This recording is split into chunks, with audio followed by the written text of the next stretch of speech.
Just allow me for just a moment here to paint a picture. Every day you arrive at your work, let's say 8 a.m. It starts like any other day. There's emails to answer, there's tasks to be completed, project deadlines to hit. Oh, and don't forget there's that HR stuff that we have to address between a couple of teammates that just maybe not getting along. It's a typical day, isn't it? Lunchtime comes around and there you are eating at your desk again, only for you to notice that it's 3 in the afternoon and you've hardly got anything completed. And the next thing you know, it's dark out and you've spent 10, maybe 12 hours at work.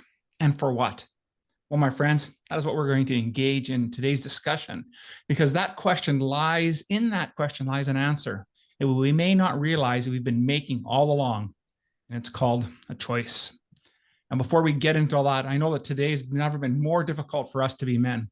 And it's because of that it can be so challenging that some of us have a real pain that we're dealing with. And it's a pain of loneliness, and it's a pain of unworthiness, and it's masked by our anger and our resentment. And it's all because we're uncertain and afraid to take that next step. So if you're tired and fed up with where your life is at, then I'm going to encourage you to start your hero's quest. It's where you can become more, accomplish more, and live more than ever before. Just go to members.theawakenedman.net and start your quest today. And with that, let's get on with today's episode. The average man today is sleepwalking through life, many never reaching their true potential, let alone ever crossing the finish line to living a purposeful life. Yet the hunger still exists, albeit buried amidst his cluttered mind, misguided beliefs, and values that no longer serve him. It's time to align yourself for greatness. It's time to become a revolutionary man. Stay strong, my brother. Welcome, everyone, to the Revolutionary Man podcast. I'm the founder of the Awakened Man movement and your host, Alan DeMonso. Let me ask you a question, maybe a couple here. Is your current career fulfilling you? And what choice are you making that requires you to keep pursuing this career? If you're like anybody else, we start our careers with great aspiration, and then one day we realize it's turned into perspiration. Yep, we drag ourselves to the job every day, and it gets harder and harder to do that. We have become what we said we never would be, and that's that cog in the wheel. Well, today my guest shares how he found himself in a similar situation, was able to turn his life around into something that's meaningful and purposeful for those that he works with and he serves. So allow me to introduce my guest. Eric Nehrlich is an executive coach who draws on 20 years of experience in the tech industry to help leaders have more impact. He loves to identify and challenge mindsets and habits that hold his clients back from their next level of leadership. Man, I just love that part. Can't wait to talk about that. And he's publishing his first book this fall. It's called You Have a Choice, which he wrote to share with what he's learned in his career and his coaching with a wider audience. Now, before becoming a coach, Eric spent 10 years as an engineer and a product manager across several startups, joining Google and eventually leading business strategy and operations for the Google Search Ads product team. Hey, maybe we can get some help there. And a chief of staff for 6 years. So welcome to the show, Eric. I'm looking forward to this conversation. How are things, my friend? They're great, Alan. Thanks you so much for that kind intro. And I'm excited to be on the show and talk about these topics. Absolutely. Absolutely. Well, as you know, this here work that we do at the Awakened Man and on the Revolutionary Man podcast, we always talk about everyone, all of us being on our own version of our hero's journey, or a hero's quest, as we like to call us. So tell us about that time in your life when you knew things had to change. What did you do about that? And how did that experience shape you into the man you are today and the work that you're doing? Yeah. So for me, that low point was around this time in 2011. So I'd been at Google about 3 years at that point. And I had this experience at Google where they just kept giving me more work to do. And I'd never actually had that happen before. I was like, I would get good at a job. I would do it for a while. I'd get bored. I would leave. And at Google, I would get up to speed on a certain set of responsibilities. It'd take me 6 to 12 months. And then be like, oh, you got that? Here's some more work. Oh, you got that?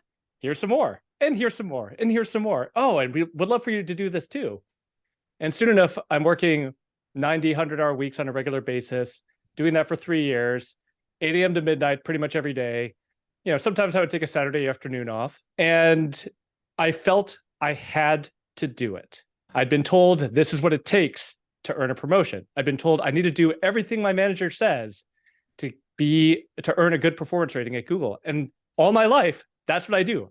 You give me an expectation, I exceed it. So here I am, and I'm like, I got nothing more to give. Like, I am falling apart.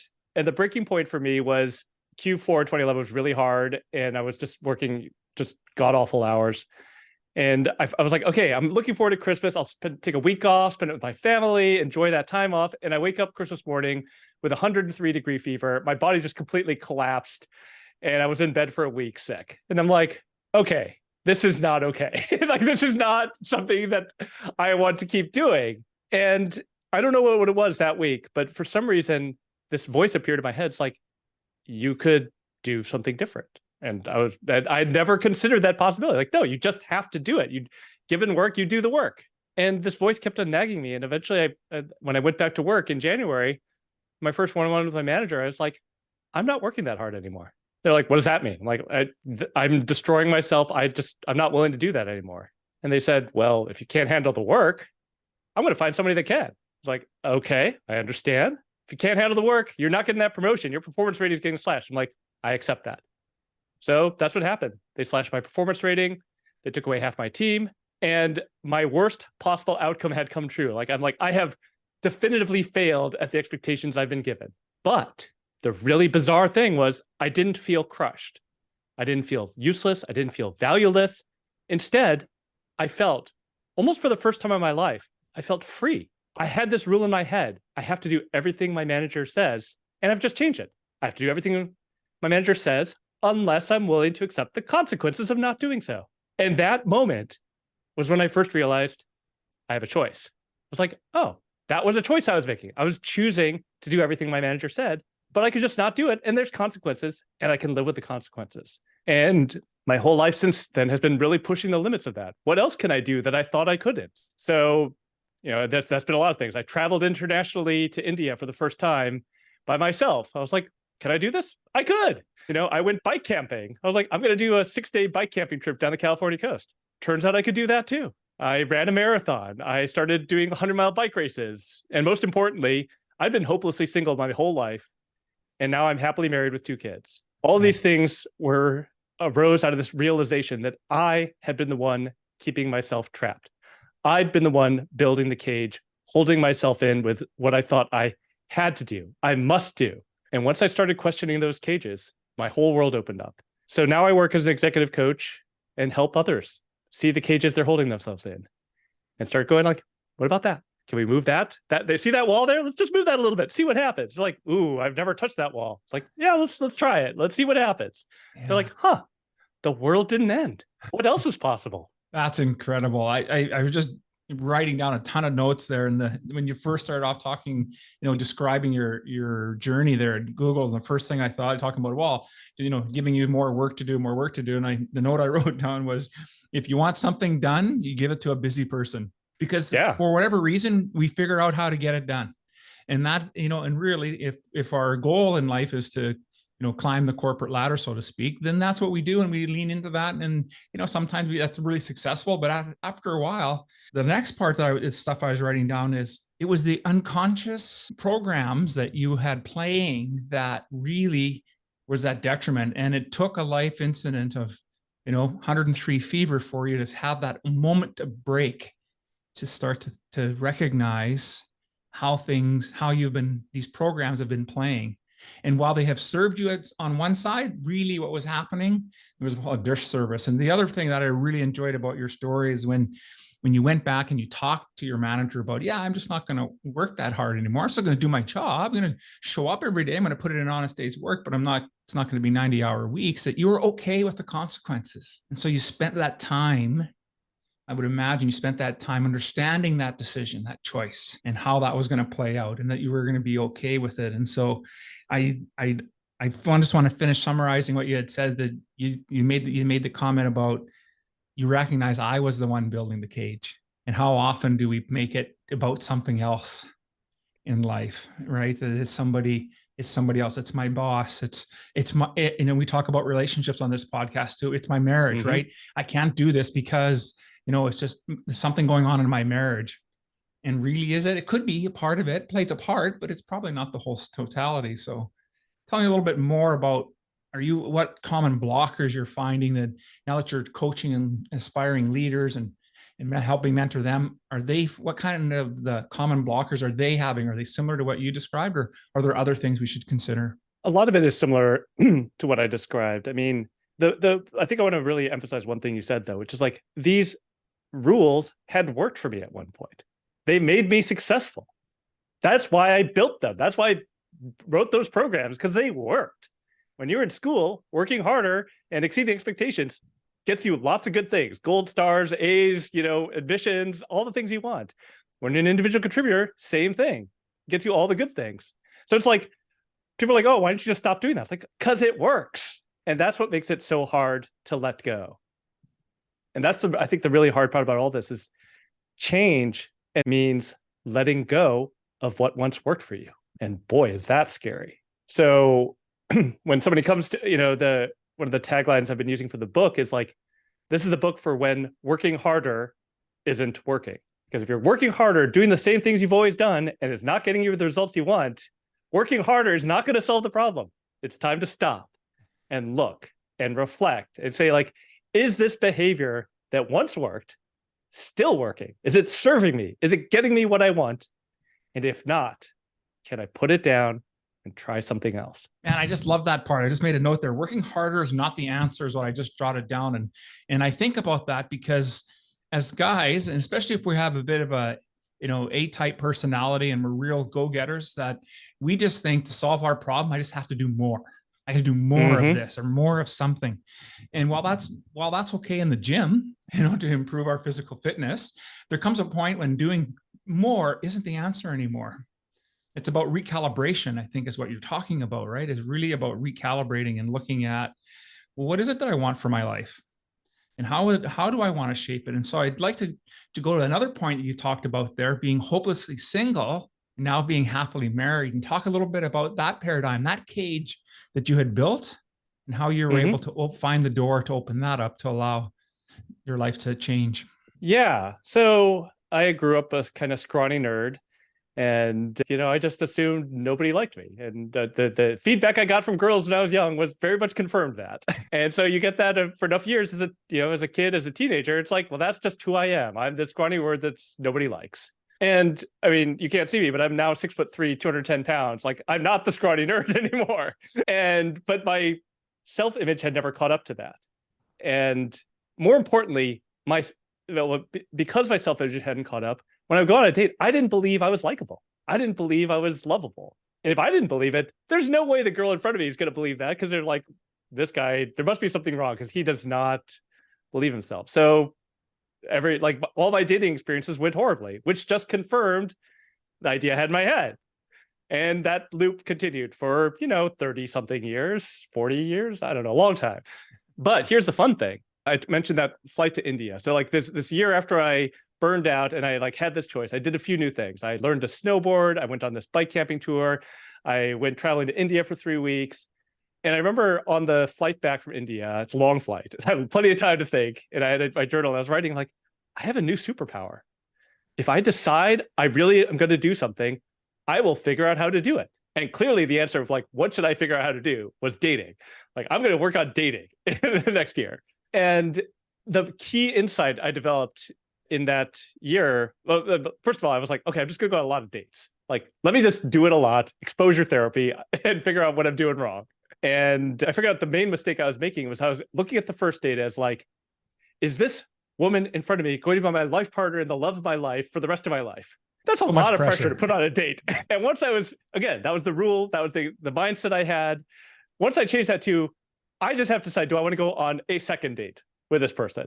And then a third date. I was like, oh, that's much easier. I could do that. And that made dating so much more fun, it turned out. I was like, oh, I get why people enjoy dating now.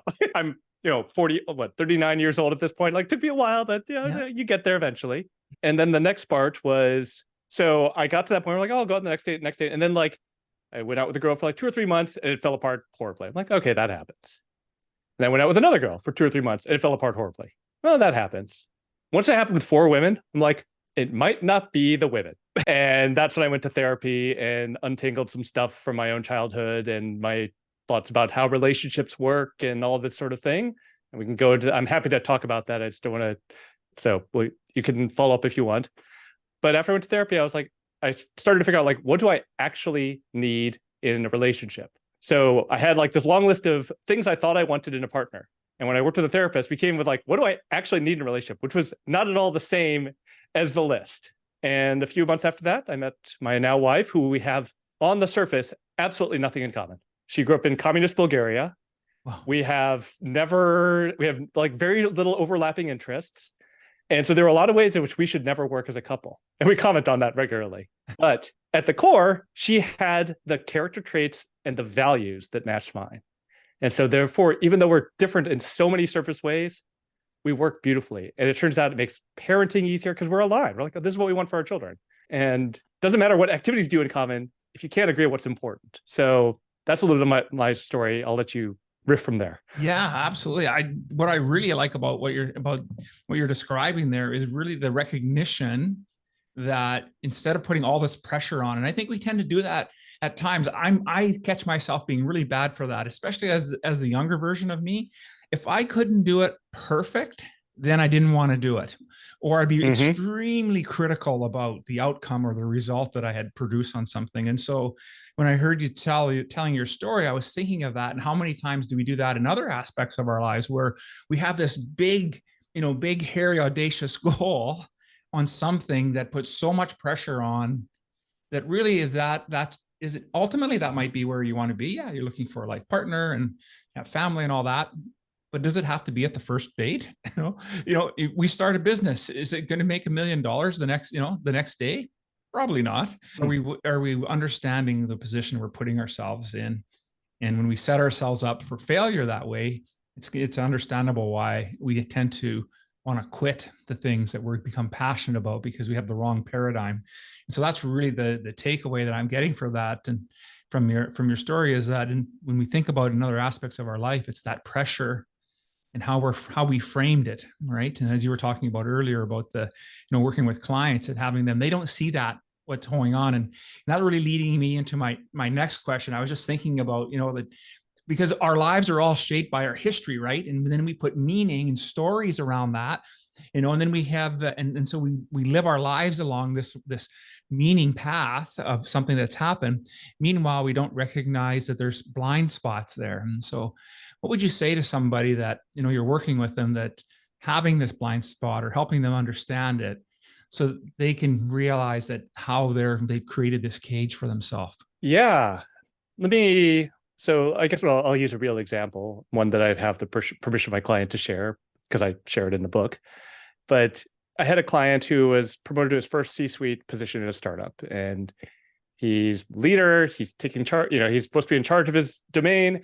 And he had a really hard driving, aggressive CEO, which is natural because that's what CEOs are like. And he could feel himself shutting down in front of the CEO and not standing up for himself or his team. And he's like, comes to me, he's like, what's going on? I'm like, okay, how do you feel in those moments when the CEO is talking to you and you're like, I don't know what to do? And he's like, ooh, I feel small. I feel scared.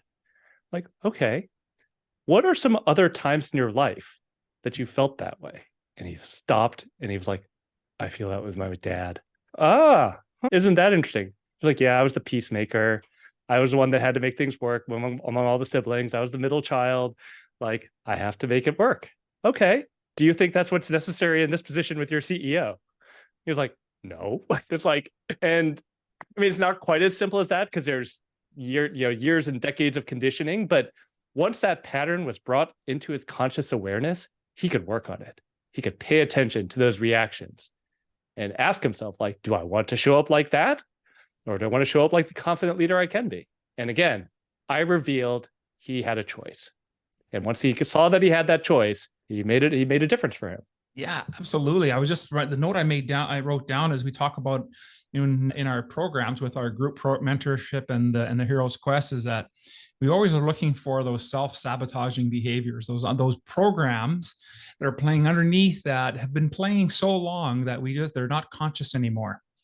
And I think that's why it's so great that there's coaches such as yourself and the mentorship work that we do to help us get outside of ourselves, to get outside of our head to recognize these blind spots. And so I'd like to get into more about your book and talk about, how did the book come to be? What was the goal for the book, and what do you hope that it'll do for people? Yeah, I mean, the book came to, I've always wanted to write a book. That was, I was a big nerd growing up, like I said. So that was like always on my bucket list. But talking about, you were mentioning previously, like that sense of perfection, like I have to do it right. I was like, oh, I'm not ready to write a book. I'll never be ready to write a book. And so it always was a future thing.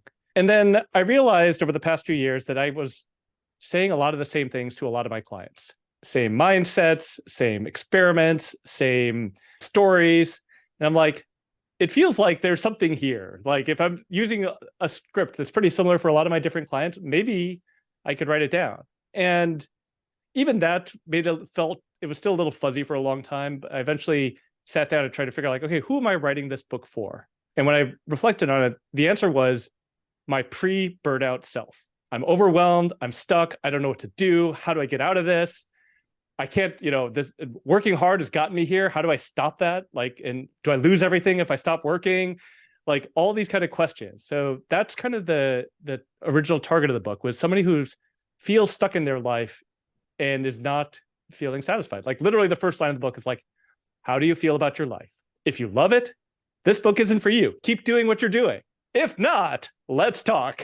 And that's how I start the book. Because it's like, that's really the thing. It's like, so that's kind of the idea of the book, is to lead people through a lot of what I try to lead people through in a coaching arc, to identify the ways in which they are keeping themselves stuck. They're building their own cages, and taking responsibility for that, and recognizing they can make different choices to change the situation. And really it's returning the technical term is locus of control to the person, of saying, nothing's going to change until my boss changes, or my situation changes, or this changes, and like all these things outside of me. Like when the world changes, then I'll be ready. It's like, no, we're going to start with what you control, which is your own actions. So instead of doing what you would normally do one thing different. Let's start an experiment. Just one thing. You could do one thing this week. Try it. And that's kind of the ethos of the book, is I just try to get people to try a different thing, see what happens, learn from it. And then the whole world can change. Like the world changed when I had that conversation with my manager. I said, I'm not going to work this hard anymore. And I got a new result. And it wasn't what I thought it was. I was like, oh, I actually don't feel terrible about this. I actually feel great about this. Oh, what else have I not been exploring? Well, such a profound change, right? At making that decision.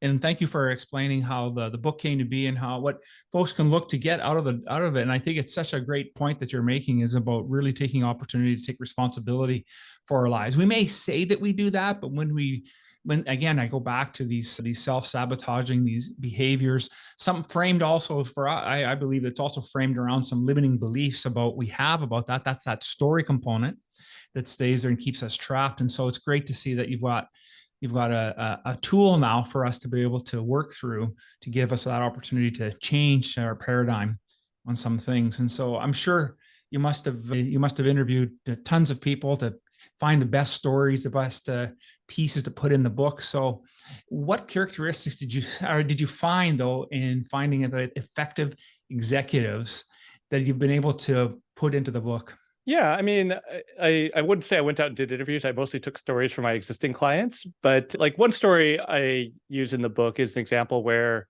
very senior executive was struggling with her boss, her VP, and was complaining about her boss constantly. And she was like, every session, she'd be like, my boss did this. She's not supporting me. She's not backing me up. She's not doing this. And I'm like, okay. And what are you going to do about it? She's like, no, my boss needs to change. Why won't she change? She should support me.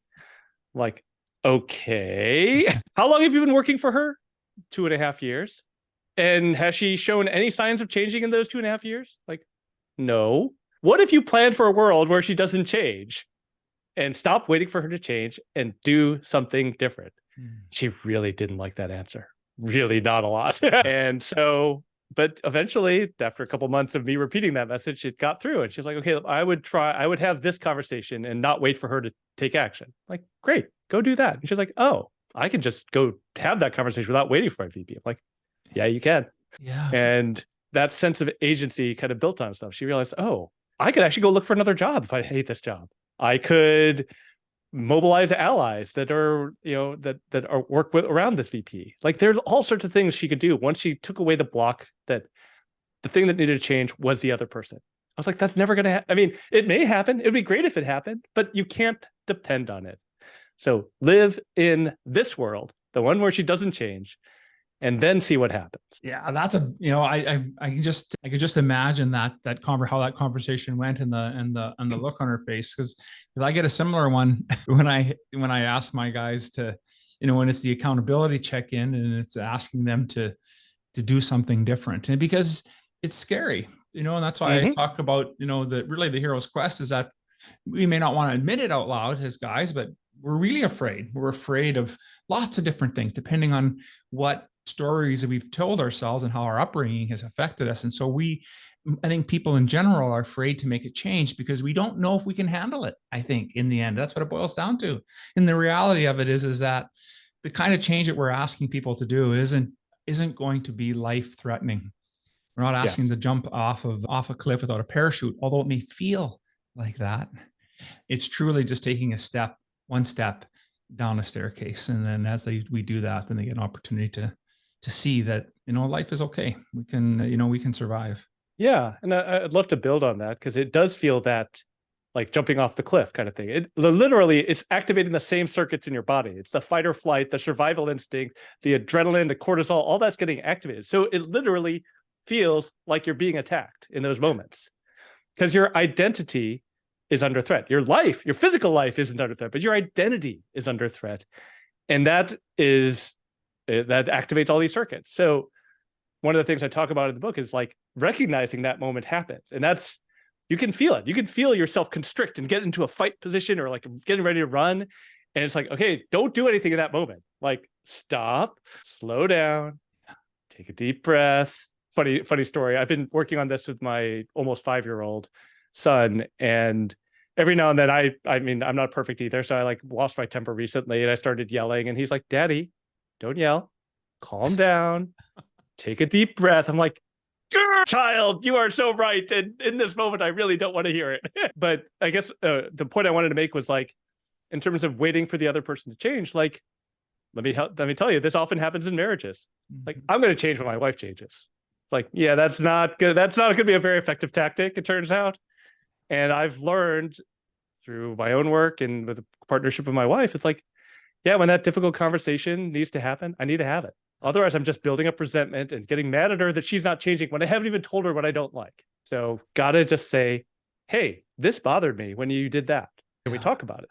What can we do differently? How do we handle this differently? And treat it as a team exercise. We're on the same team tackling the problem, rather than like, I'm fine, she needs to change. Because boy, does that way lead not to great places.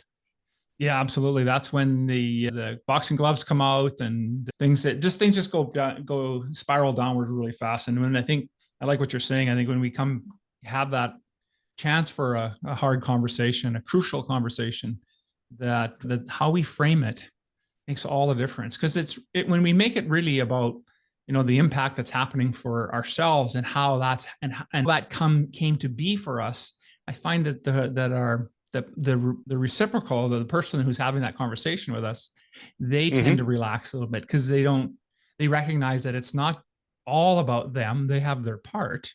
We're owning it. What you're really saying is you're asking your clients and men, and when we're in a relationship, to own our piece of that. And when we do that, doors open for us, and we get more progress. We get change. Things that we're really looking for end up by happening, because we probably through that conversation you realize, yeah, there's things I can do differently because she has a different perspective and understanding of what's happening. And it's all about having that conversation. So thank you for using that as an example. Yeah, it's about being vulnerable. And I mean, that word gets thrown around a lot, but it's like, this hurt me and this is why it hurt me. Here's my history. Here's the situation.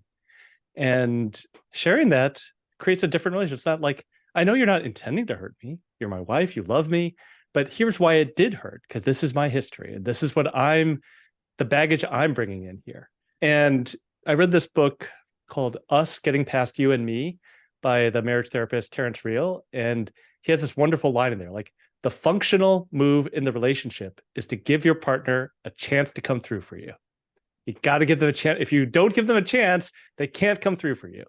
Yeah. So every time I feel like, I'm not going to, I'm just going to be angry about it. It's like, nope, give my wife a chance to come through. And you know what? She does. Mm-hmm. I give her the chance. She's going to come through. Every time. I have to give her the chance. Yeah, totally agree.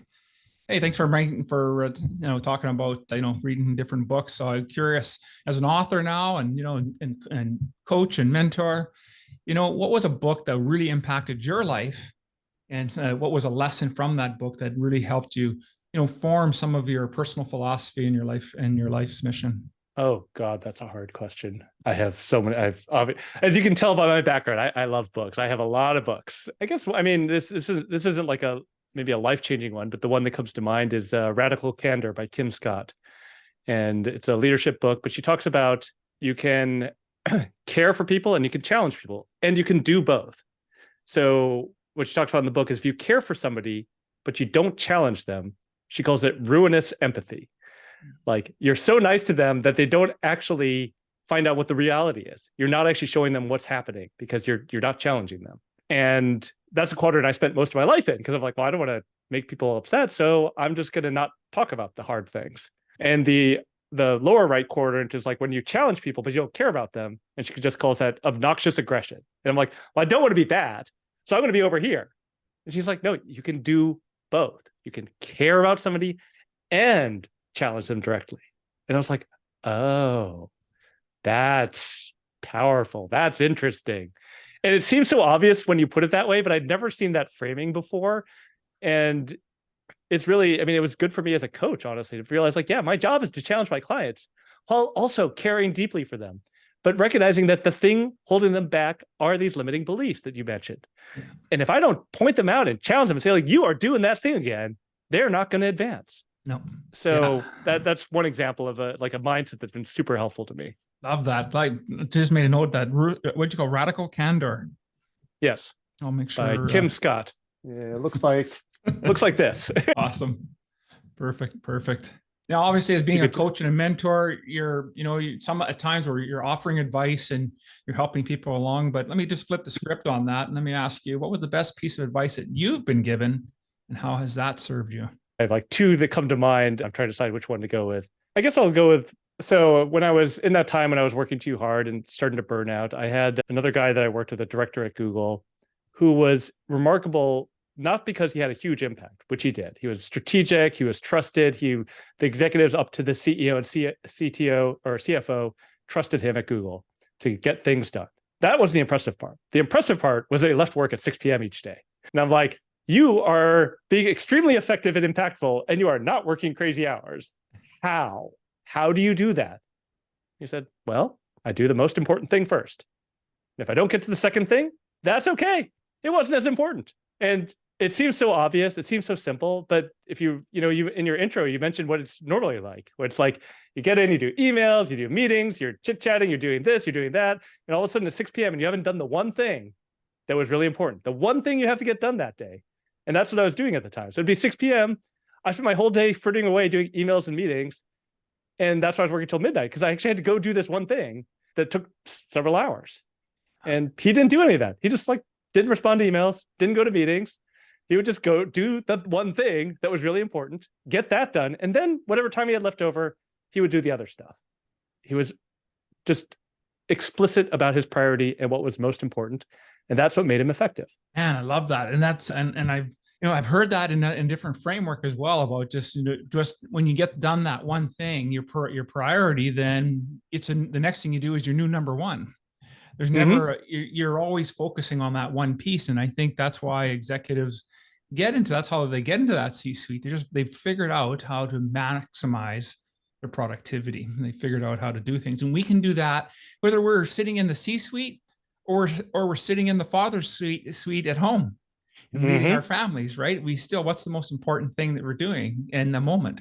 And I think when we frame our lives that way, it makes a lot of sense. So thank you so much for offering that and sharing that with our guests. Yeah, and I think sorry, just one more point there. This idea of productivity can mislead us in ways. Like, I have to be producing something, I have to make something. It's like sometimes the most important thing is like, I'm sitting here and listening to my 4-year-old tell a story. That's the most important thing right now. And yeah, I have emails to respond to. I do this and this. Like, no, put down the phone, be here now. And I have to remind myself of that all the time. So I'm just sharing that because that's my particular bugaboo. Like, I have all these things I could be doing. Like, no, the most important thing is be with your family. Yeah, absolutely, for sure. You know, Eric, of everything that we've spoke about today, maybe there was something we didn't get a chance to touch on. What would be the one takeaway you'd want our listeners to have? I guess the one I would say is something like, it doesn't have to be this way.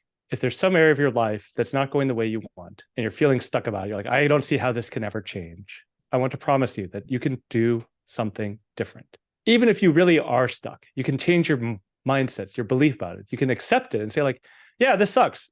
And I'm still here and I'm going to be okay with it. So like the most extreme example of that is a book called Man's Search for Meaning by Viktor Frankl. You know, you're nodding your head, so you know it. He was a psychotherapist that was in the Nazi concentration camps. He controlled nothing about his life. He was being beaten, he was starving, but he found his sense of meaning. Like, I am surviving so I can reunite with my wife and so I can publish my work. That is what I'm going to do. And I'm going to find a way to survive because that's important to me. And that's obviously a very high level of difficulty. I'm not saying we should all be that level, but on a day-to-day basis, like, what am I trying to do here? And what's important to me? What's the value I want to live? And how do I show up in that way in this moment? Again, just one moment right now is the one we control. And I'm going to show up differently. Instead of holding that resentment, I'm going to talk about it. Instead of being scared of taking that first step, I'm going to just pick up the phone and have a conversation. Whatever it is, there's something you can try differently. And most of the time, it's a thing you're scared to do. And I want you to just try it because I bet you on the other side of that fear is something amazing. I totally agree. Absolutely. And what I really like about what you said there is that we call it purposeful action here. What's the intention? What is the action that I'm taking today? Is it being done with purpose, or is it just another, cog in the wheel aspect that we're not really thinking about? So thank you so much for sharing that with us. And so we spent a lot of time today talking about choice, our opportunity that we do have choice to recognize that we are the builders of our own cages. And so whether we recognize that or not, that's what happens when we start to work with coaches and mentors such as yourself. And so if men, I work here with men. So if men are interested in getting a hold of you and participating in your programs or getting a copy of the book, what's the best way for them to do that? So my site is toomanytrees.com, and toomanytrees.com/book has all the information about the book.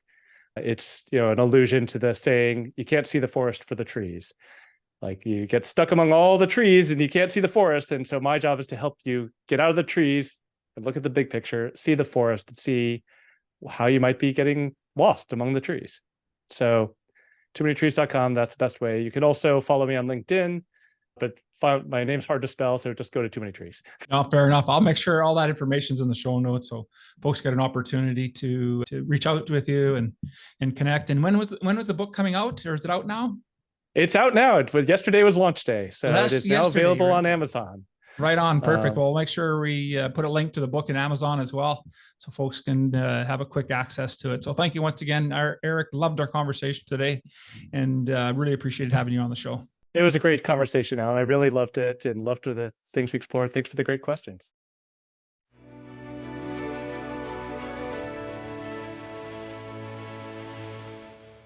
Thank you for listening to the Revolutionary Man podcast. Are you ready to own your destiny? To become more the man you are destined to be? Join the brotherhood that is The Awakened Man at theawakenedman.net and start forging a new destiny today.